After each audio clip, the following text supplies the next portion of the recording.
आज मैं फिर आपके सामने आपके लेसन बंधुता जाति तथा वर्ग का नया टॉपिक लेकर आई हूँ। ये आपका पार्ट 2 है। इसके पहले मैंने पार्ट 1 अपने चैनल पर सब लोड कर दिया था और मैं उम्मीद करती हूँ कि आप लोगों ने उसे देखा होगा और टॉपिक आपको समझ में आया होगा। आइए अब हम अपने टॉपिक की तरफ चलते हैं और आज का हमारा टॉपिक है बंधुता तथा विवाह। इसके अंतर्गत हम उस समय की सामाजिक संरचना के बारे में पढ़ेंगे और सबसे पहला इसके अंतर्गत टॉपिक आता है हमारा परिवार व्यवस्था। वैसे तो हम सभी जानते हैं कि परिवार रक्त संबंधियों का समूह है और संयुक्त परिवार भी 2 तरह के होते हैं, संयुक्त परिवार और एकाकी परिवार। लेकिन हम जिस समय की बात कर रहे हैं 600 ईसा पूर्व से 600 ईस्वी के बीच के अवधि की हम बात कर रहे हैं, तो उस समय जो आरंभिक समाज था वहां पर परिवार में एक रूपता नहीं थी। लोग साथ में रहते तो थे लेकिन उनके कार्य व्यवहार और रहन सहन का तरीका एक जैसा नहीं था। सब अपने अपने तरीके से रह रहे थे और जैसा कि उस समय के जो ग्रंथ मिलते हैं उनसे ये पता चलता है कि पारिवारिक संबंध नैसर्गिक और नैसर्गिक होते थे और लेकिन इन संबंधों की परिभाषा अलग अलग दी जाती थी। कुछ समाजों में भाई बहन, चचेरे मौसेरे आदि को भी रक्त संबंधी माना जाता था और कहीं कहीं नहीं माना जाता था। मतलब ये कह सकते हैं कि परिवार व्यवस्था के संबंध में उस समय अलग अलग मत प्रचलित थे। दूसरा हमारा टॉपिक है पितृवंशिक व्यवस्था। इस टॉपिक के नाम से ही समझ में आ जाता है कि पितृसत्तात्मक समाज है हमारा और उस समय से भी चला आ रहा है पितृसत्तात्मक। हालांकि हड़प्पा सभ्यता में कुछ मूर्तियां मिली थी जिनसे ये साबित किया गया था कि हड़प्पा सभ्यता का समाज मातृसत्तात्मक था, लेकिन वैदिक सभ्यता के आने के बाद से जितने भी साक्ष्य मिले हैं उसमें यही दर्शाया गया है कि भारत का समाज पितृवंशिक व्यवस्था से ही बना हुआ है। इसमें क्या होता है कि वंश परंपरा में पिता की मृत्यु के बाद पुत्र ही उत्तराधिकारी होता है और जो मातृसत्तात्मक होते हैं उसमें माता की ओर से चलने वाली परंपरा को फॉलो किया जाता है। इस पितृवंशिक व्यवस्था के बारे में महाभारत में भी उल्लेख मिलता है। महाभारत की कहानी आप सभी लोग जानते हैं। वहां पर भी कौरवों और पांडवों में जो युद्ध हुआ वो सत्ता को लेकर ही हुआ था। एक तरीके से वो पारिवारिक युद्ध ही माना जाता था और इसी युद्ध पर लेकर महाभारत नामक महाग्रंथ की रचना, काव्य की रचना की गई। इस पितृत्मक समाज के कुछ अलग अलग नियम भी थे, जैसे कभी पुत्र के न होने पर भाई भी उत्तराधिकारी हो सकता था और इसका उदाहरण आपका महाभारत है कि जैसे ही धृतराष्ट्र क्या थे, वे अंधे थे, वो इस योग्य नहीं थे कि शासन सत्ता संभाल सके। उनकी जगह पांडु राजा बने और फिर उसके बाद जब दुर्योधन बड़ा हुआ तो उसको ये महसूस हुआ कि हमारे पिता तो इस योग्य है नहीं और वो अपने भाई की अनुकंपा पर राजा बने हुए हैं। अगर इसी तरह पांडवों ने भी अपनी शक्ति इकट्ठा कर ली तो फिर से पांडव ही राजा बनेंगे, मेरा तो कोई रोल ही नहीं रह जाएगा। इस तरह के कई तरह के मतभेद उस समय प्रचलित थे। फिलहाल हम इसके बारे में पढ़ते हैं कि पुत्र के न होने पर भाई भी उत्तराधिकारी हो जाता था। कभी कभी सगे संबंधी भी इसके उत्तराधिकारी हो जाते थे जब अगर कोई परिवार में नहीं है तो। और कुछ परिस्थितियों में स्त्रियां भी शासन की बागडोर संभालती थी। इसमें एक नाम आता है प्रभावती गुप्ता का। ये चंद्रगुप्त द्वितीय की पुत्री थी। इनका उल्लेख वाकाटक अभिलेखों में किया गया है। इन्होंने भूदान भी किया था। इस तरह से आपकी ये पितृवंशिक व्यवस्था उस समय की थी। हमारा अगला टॉपिक है विवाह के नियम। बच्चों, आपने अपने घरों में खूब शादी ब्याह देखा है, खूब बढ़िया से अटेंड भी किया है, लेकिन क्या कभी सोचा है कि विवाह क्यों जरूरी है? इसके भी नियम जो है बना दिए थे हमारे जो पुराने ऋषि महात्मा थे उन लोगों ने। विवाह एक धार्मिक संस्कार है जिसके माध्यम से एक पुरुष और एक स्त्री गृहस्थ जीवन में प्रवेश करते हैं। याज्ञवल्क्य ऋषि ने कहा है कि चाहे वो किसी भी वर्ण का व्यक्ति हो, चाहे वो ब्राह्मण हो, क्षत्रिय हो, वैश्य हो, शूद्र हो, उसका विवाह करना अत्यंत आवश्यक है। इसी के चलते लेके कुछ नियम बना दिए गए थे विवाह के, और शास्त्रों में हमारे 2 प्रकार के विवाह बताए गए हैं। एक विवाह है आपका बहिर्विवाह और दूसरा है अंतर्विवाह। अब ये बहिर्विवाह क्या है, इसको हम जानते हैं। बहिर्विवाह चूंकि पुत्रों को ही उत्तराधिकारी बनाया जाता था और पुत्रियों को पिता की संपत्ति से अलग ही रखा जाता था, इसलिए जैसे ही पुत्रियां बड़ी हो जाती थी, विवाह लायक हो जाती थी, तो उनको उचित वर देख के उनकी शादी उचित समय पर किसी अच्छे कुल में कर दी जाती थी। लेकिन उनकी शादी करते समय ये ध्यान दिया जाता था कि उनका गोत्र अपने गोत्र से बाहर, ये एक नया शब्द है, इसकी चर्चा हम आगे करेंगे, अपने गोत्र से बाहर उनकी शादी की जाती थी, और इसी समय से कन्यादान को धार्मिक कर्तव्य माना जाने लगा था। ये बात समझ में आ गई होगी आपको। दूसरा है आपका अंतर्विवाह। इस विवाह में क्या होता था, गोत्र के अंदर ही समूह में जो भी परिवार रहते थे या जो भी जातियां थी, उनके मध्य विवाह संपन्न हो जाते थे। देखिएगा, पहला है गोत्र से बाहर, जिसको बहिर्विवाह कहेंगे, और दूसरा है आपका अंतर्विवाह, यानी गोत्र के अंदर। अब हमारा अगला टॉपिक है विवाह के प्रकार। मनुस्मृति में 8 प्रकार के विवाह बताए गए हैं, जिसमें सबसे पहला है आपका ब्रह्म विवाह। ब्रह्म विवाह सबसे बढ़िया विवाह माना गया है, सर्वश्रेष्ठ विवाह इसे कहा गया है। इसके अंतर्गत पिता अपनी पुत्री के लिए सुशील और योग्य वर की तलाश करके अपनी पुत्री को वस्त्र आभूषण से सुसज्जित करके धार्मिक रीति रिवाजों से वर को सौंप देते हैं। दूसरा है आपका दैव विवाह। दैव विवाह क्या है, इसके अंतर्गत पिता यज्ञ का आयोजन करते थे, और जो ब्राह्मण सबसे उपयुक्त होता था या जो सर्वाधिक उपयुक्त ढंग से यज्ञ का संपादन किया करता था, उसके साथ अपनी पुत्री का विवाह करते थे। तीसरा है आपका आर्ष विवाह। इस विवाह के अंतर्गत कन्या का पिता वर से कन्या के विवाह के बदले एक गाय या 1-2 जोड़ी बैल लेता था, ताकि उसका याज्ञिक जीवन सकुशल चल सके।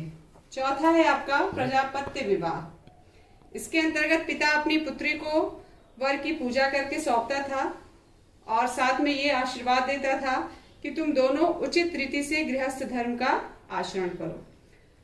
पांचवा है आपका असुर विवाह। इसमें कन्या का पिता अपनी कन्या के बदले वर पक्ष से धन लेता था। छठा है गंधर्व विवाह। इसे प्रेम विवाह भी कहा जाता था।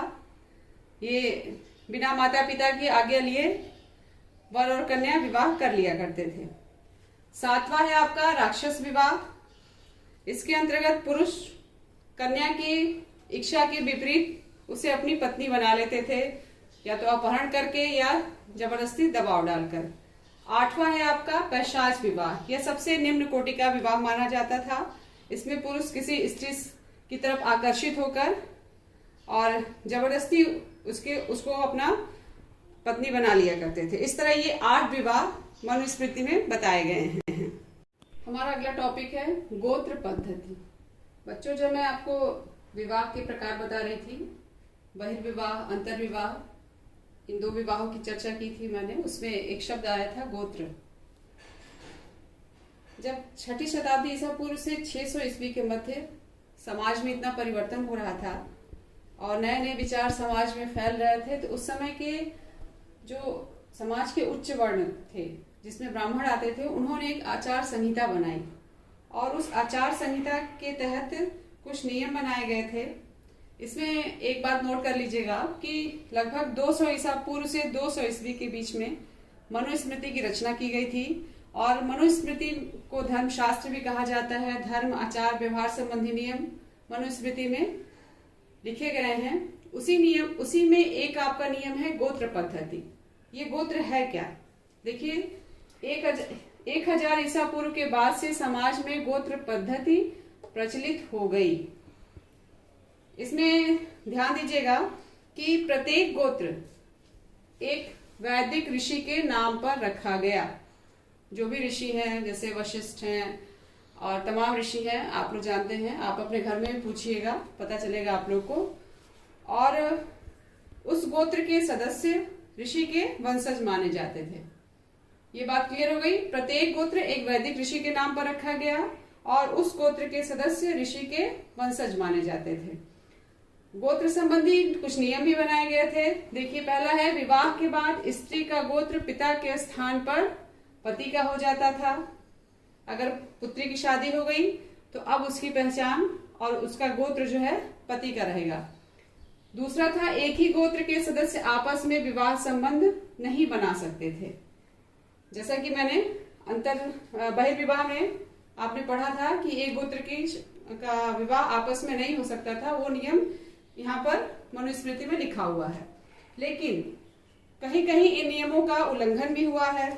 जैसे दक्षिण में सातवाहन राजाओं के अभिलेख प्राप्त हुए हैं, उन पर पिता की जगह पति के गोत्र की जगह पिता का ही गोत्र उत्कीर्ण है, जैसे गौतमी, वशिष्ठ, मधरी इत्यादि। और समाज में से बहिर्विवाह के नियम का उल्लंघन भी माना गया। क्योंकि सातवाहन राजा बहुपत्नी प्रथा को मानते थे, इसलिए इस परंपरा को उनकी एक विरासत ही मानी गई।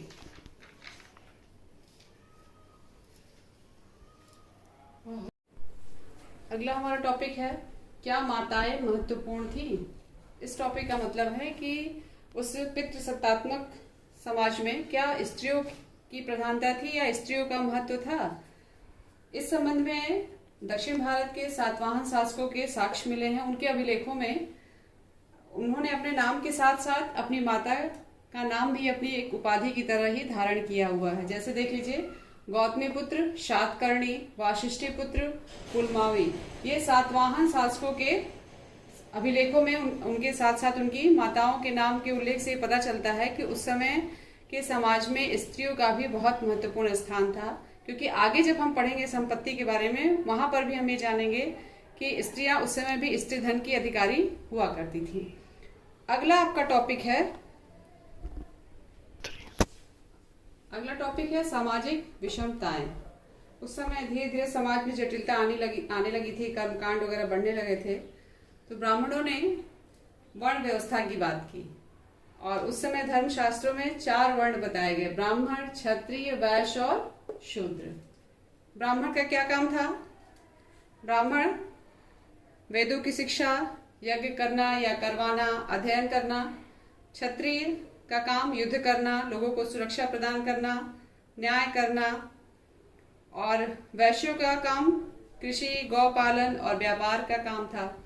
शूद्रों का काम उपर्युक्त तीनों वर्णों की सेवा करना। इस तरह धर्मशास्त्रों में वर्णों के कार्यों का विभाजन किया गया था और उन वर्णों को अपने अपने नियम पालन करने के लिए ब्राह्मणों ने 3 नियम भी बना दिए थे। क्या था कि वर्ण व्यवस्था एक दैवीय व्यवस्था है, मतलब इसके खिलाफ कोई नहीं जा सकता है, आपको अपने कर्तव्य का पालन करना ही होगा। दूसरा है, राजा पर दबाव डालकर नियमों का पालन कराया जाता था।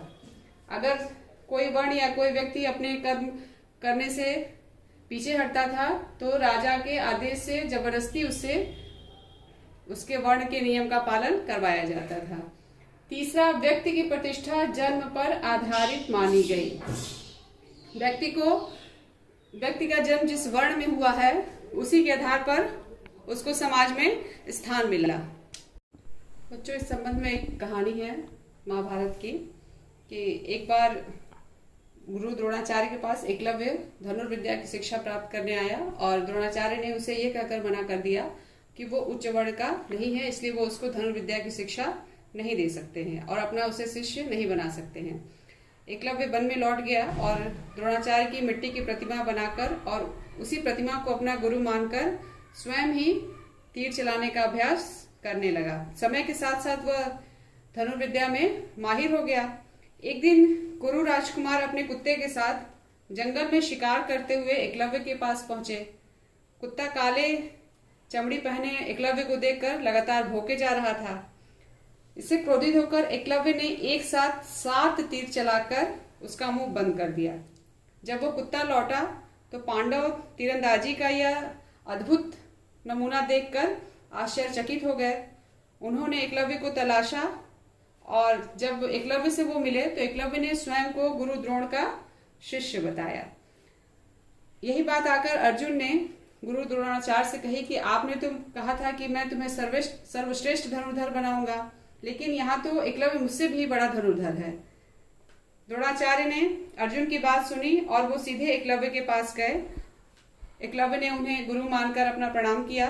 तब गुरु द्रोणाचार्य ने दक्षिणा के रूप में एकलव्य से उसके दाहिने हाथ का अंगूठा मांग लिया। एकलव्य ने तुरंत अपना अंगूठा काटकर अपने गुरु को समर्पित कर दिया। अब उसके बाद ये हुआ कि अर्जुन ही पूरे विश्व में सर्वश्रेष्ठ धनुर्धर रह गए और एकलव्य एक साधारण हो गया। तो बच्चों, ये कहानी इसलिए बताई गई है कि चूंकि वर्ण व्यवस्था के नियम थे, जो 4 वर्ण बने थे उसमें हर वर्ण का अपना ही काम बताया गया था। एक वर्ण दूसरे वर्ण के काम में हस्तक्षेप नहीं कर सकता था। आइए, अब हमारा अगला टॉपिक है अक्षत्रिय राजा। अक्षत्रिय राजा का मतलब कि जरूरी नहीं कि सिर्फ क्षत्रिय वंश के व्यक्ति ही राजा बने। कहीं कहीं पर कुछ ऐसे अभिलेख भी मिले हैं जहां पर अक्षत्रिय व्यक्ति भी राजा बने हैं। जैसे मौर्य, ब्राह्मणों ने मौर्य को निम्न वर्ण का माना है, लेकिन बौद्ध ग्रंथों में मौर्य को क्षत्रिय वंश का बताया गया है। शुंग है, कण्व है, शक, सातवाहन, गौतमीपुत्र सातकर्णी ने अपने अभिलेख में कहा है कि उन्होंने क्षत्रियों के मान मर्दन के लिए युद्ध किया, यानी कि वो भी क्षत्रिय नहीं थे। इस तरह से उस समय जो व्यक्ति योग्य होता था वो राजा बन सकता था। अगला टॉपिक है आपका जाति और सामाजिक गतिशीलता। बच्चों, जातियां बहुसंख्या में थी, इसलिए कि कुछ जातियों को या कुछ वर्गों को वर्ण व्यवस्था में शामिल नहीं किया गया था। कुछ वर्ण व्यवस्था में शामिल नहीं किया गया था और उन्हें जाति में डाल दिया गया था। जैसे निषाद हो गए, स्वर्णकार आदि हो गए थे। अब ये जितने भी वर्ग थे उनकी अपनी अपनी कहानी थी। मंदसौर मध्य प्रदेश में एक अभिलेख मिला है जिसमें रेशम बुनकरों की एक श्रेणी का उल्लेख है। संभवतः इन्होंने रेशम बुनने का कार्य अपने आजीविका के रूप में अपनाया था, लेकिन उन्हें इसी शिल्प श्रेणी से अलग हटाकर एक जाति का नाम दे दिया गया था। अगला है आपका टॉपिक 4 वर्णों के परे एकीकरण।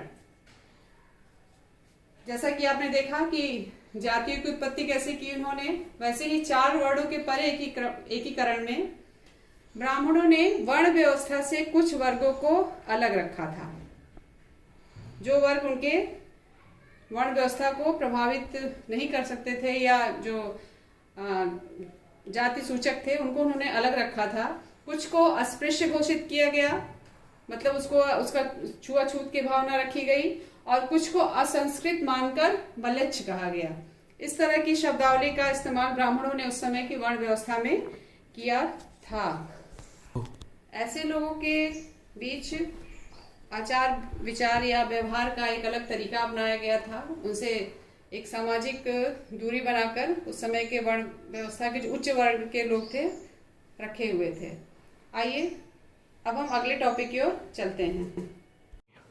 हमारा टॉपिक है अधीनता और संघर्ष। बच्चों, इसके पहले आपने देखा था कि ब्राह्मणों ने वर्ण व्यवस्था के तहत कुछ वर्गों को जातियों में बांट दिया था और उनको अपने वर्ण में शामिल नहीं किया था। इसमें देखिए, ब्राह्मणों ने ये माना कि खास तौर पर जो पवित्र कार्य करते थे या अनुष्ठान करने वाले व्यक्ति होते थे उनको अस्पृश्यों से दूर रहना चाहिए था। और देखिए लिखा हुआ है, पवित्र कार्य करने वालों को अस्पृश्यों से भोजन स्वीकार नहीं करना चाहिए। मतलब पूरा छुआछूत का वो पालन कर रहे थे। और जो अस्पृश्य थे उन्हें चांडाल कहा गया है, जिसका वर्णन मनुस्मृति में मिलता है। यहाँ पर देखिए, यहाँ लिखा हुआ चांडाल। मनुस्मृति में चांडालों के विषय में बताया गया है कि वे गांव या नगर से बाहर रहते थे, मरे हुए लोगों के वस्त्र, आभूषण व बर्तन का प्रयोग करते थे। ये चांडाल कौन थे? जो शवों को जलाते थे, तो उन्हें चांडाल कहा गया था। दूसरा पॉइंट देखिए, रात में नगर में प्रवेश वर्जित था। तीसरा है फाहियान के अनुसार, फाहियान एक चीनी यात्री था जो चंद्रगुप्त विक्रमादित्य के समय उसके दरबार में आया था। उसने भी अपने वर्णन में या अपनी रचना में, अपनी किताब में लिखा है कि अस्पृश्यों को सड़क पर करताल बजाकर चलना पड़ता था ताकि उच्च वर्ण के लोग उनकी परछाई से अपवित्र ना हो। मतलब वो कदम ताल करते हुए, आवाज करते हुए चलते थे ताकि सब लोग अलर्ट हो जाएं। चौथा है वेनसोंग। वेनसोंग सम्राट हर्षवर्धन के समय चीनी यात्री बनकर आया था। उसने भी अपनी किताब में लिखा है कि वधिक तथा सफाई करने वाले नगर से बाहर रहते थे।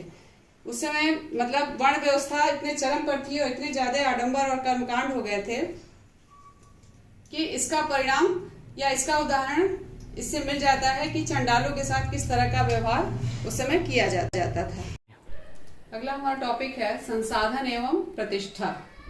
बच्चों, आप लोगों ने जब दूसरा अध्याय पढ़ा था राजा, किसान तथा नगर, उसमें आपने पढ़ा था कि जो दास, भूमिहीन, खेतीहर मजदूर थे, मछुआरे, पशुपालक, कृषक, मुखिया, शिकारी, सब अलग अलग वर्गों में बटे हुए थे और उनका जो सामाजिक स्थान था वो उनके आर्थिक संसाधनों पर निर्भर था। अब ये आर्थिक संसाधन मनुस्मृति के अनुसार कैसे व्याख्या की गई उनकी, और उन्होंने एक टॉपिक उठाया संपत्ति पर स्त्री और पुरुष के भिन्न अधिकार। इसमें देखिए मनुस्मृति में लिखा हुआ है कि पिता की मृत्यु के बाद पैतृक संपत्ति का बंटवारा सभी भाइयों में समान होना चाहिए, किंतु ज्येष्ठ पुत्र विशेष भाग का अधिकारी होता था। ये आपको समझ में आ गया होगा। अगला है स्त्रियां पैतृक संपत्ति में हिस्सेदारी की मांग नहीं कर सकती थी क्योंकि शादी के बाद वो अपने पति के घर की स्वामिनी होती थी। पिता की संपत्ति पर से उनका अधिकार स्वतः समाप्त हो जाता था। खैर, अब इसमें तो परिवर्तन आ गया है। अब हमारे सर्वोच्च न्यायालय ने यह आदेश जारी कर दिया है कि पुत्री भी पिता की संपत्ति में अधिकारी हो सकती है। तीसरा है विवाह से प्राप्त उपहारों पर स्त्रियों का स्वामित्व होता था जिसे स्त्रीधन कहा गया। जो दहेज में स्त्री को मिलता था उसे स्त्रीधन कहा गया और इस स्त्रीधन पर पति का कोई अधिकार नहीं होता था। हाँ, अगर वो माता का धन है तो पुत्र का उस धन पर अधिकार रहेगा, लेकिन पति का कोई अधिकार नहीं होता था। अगला टॉपिक है वर्ण और संपत्ति का अधिकार। संपत्ति पर अधिकार का जो मुख्य आधार है वो वर्ण व्यवस्था थी, क्योंकि हर वर्ण के अलग अलग कर्तव्य बताए गए थे और उस कर्तव्य के अनुपालन में वर्णों ने अपनी एक सामाजिक संरचना भी बना ली थी। लेकिन इस वर्ण व्यवस्था का 6ठी शताब्दी ईसा पूर्व ने बौद्धों ने बहुत आलोचना की और उन्होंने कहा कि यह वर्ण व्यवस्था कोई दैवी व्यवस्था नहीं है, ये तो हमारे समाज में रहने वाले लोगों ने अपनी सामाजिक प्रतिष्ठा बनाने के लिए बना के रखा है। और उन्होंने इस वर्ण व्यवस्था का और संपत्ति के इस व्यवस्था का भरपूर आलोचना किया था। इस तरह से इस पूरे अध्याय में जितना भी आपने पढ़ा देखा होगा कि किस तरह से 600 ईसा पूर्व से 600 ईस्वी तक सामाजिक व्यवस्था में कितने परिवर्तन आते गए और वर्ण व्यवस्था कितनी जटिल होती गई थी। और कुछ इसके उदाहरण आपके, मैक्सिमम उदाहरण आपके महाभारत से ही लिए गए हैं और उन उदाहरणों को किस प्रकार वर्णित किया गया उसे कुछ आधार बनाए गए थे, जैसे भाषा एवं विषय वस्तु, लेखक, जितने भी लेखक हुए थे या जितने भी उस समय के साहित्यकार थे उनकी रचनाएं, उन्होंने जो डेट्स बताए, जो तिथियां बताई, उसको आधार बनाया गया था। इस आधार पे ये पता चलता है कि 6ठी शताब्दी ईस्वी तक आते आते समाज की स्थिति बहुत ही जटिल हो गई थी और धार्मिक कर्मकांड के वजह से आप लोगों में आपसी वैमनस्य ज्यादा बढ़ता जा रहा था। अभी तक ये लेसन आपका यहाँ पे समाप्त होता है। मैं उम्मीद करती हूँ कि आपको ये लेसन पसंद आया होगा और आप इसको देखिए, पढ़िए, समझिए। धन्यवाद।